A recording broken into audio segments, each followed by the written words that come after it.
Excel veri doğrulama işlemi, bir hücreye girilecek olan verileri belirleyerek, belirlenen o verilerin dışında başka içeriklerin girilmesini sınırlama işlemidir. Birden çok kullanıcılı çalışmalarda, hatalı veri girişlerini önlemek ve veri bütünlüğünü sağlamak için son derece faydalı bir yöntemdir. Örnek çalışma dosya içeriğimize göre, hafta içi bir gün seçilmesini ve hücrelere hafta sonu günlerin yazılmamasını istiyoruz. Veri doğrulama olarak ayarlayacağımız hücreleri, mouse ile seçiyoruz. Excel'in üst menüsünde yer alan, veri menüsüne ve açılan alt ekrandan veri doğrulama seçeneğine tıklıyoruz. Karşınıza veri doğrulama ayarları menüsü gelecek.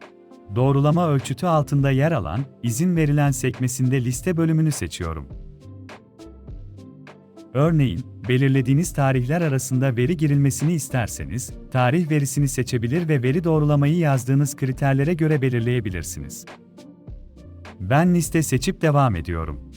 Kaynak bölümüne, araya noktalı virgül işaretini koyarak listede gözükmesini istediğim veriyi, yani hafta içi günlerini yazıyorum. Giriş iletisi bölümünden, isteğe bağlı not düşebilirsiniz.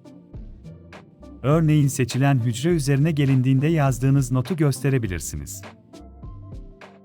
Hata uyarısı bölümünde, sizin belirlediğiniz seçeneklerin dışında kişi kendisi veri girmek isterse, uyarı gösterme metni girebilirsiniz. Stil bölümünden uyarı yaparsanız, yazdığınız uyarı gözükür ancak veri yazılabilir. Hücrede sizin belirlediğiniz verilerin haricinde, başka veri girilmemesini istiyorsanız, durma seçeneğini seçmelisiniz. Tamam butonuna tıklayıp dokümanımıza dönelim.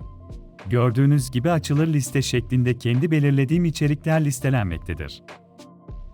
Bu listenin dışında başka veri girdiğinde, belirttiğim uyarı mesajı gelmekte ve veri kaydı olmamaktadır. Ortak çalışma dosyasında veri doğrulama özelliğini kullanarak, yanlış veri girişlerini engelleyip verilerinizi daha tutarlı hale getirebilirsiniz. Excel ipuçları ve püf noktaları videolarını kaçırmamak için kanalımıza abone olun, takipte kalın.